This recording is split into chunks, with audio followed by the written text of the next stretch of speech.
everyone, I'm here and today I want to talk about the Charlie and the Great Glass Elevator, the sequel to Roald Dahl's classic Charlie and the Chocolate Factory. In Charlie and the Great Glass Elevator, we join Charlie Bucket and his family as they continue their adventures with Willy Wonka and his magical chocolate factory.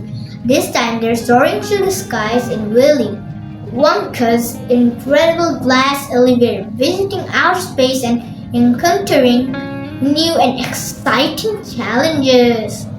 From Vermicious Knids, a race of evil space creatures, to the presidents of the United States, Charlie and his family must use their wits and courage to save the day. Along the way, they also discovered the secrets behind Willy Wonka's chocolate factory and learn more about the mysterious chocolate maker himself.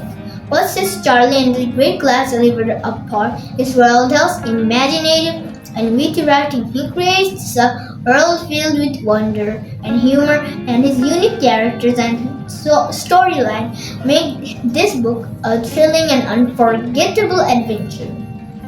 In conclusion, Charlie and the Great Glass Elevator is a must-read for fans of Charlie and the Chocolate Factory, and for anyone who loves a good story filled with adventure, humor, and heart. That's all for today, friends, and don't forget to give this video a thumbs up if you liked it, and make sure to subscribe to my channel for more fun and educational videos. Until next time, happy reading! Bye!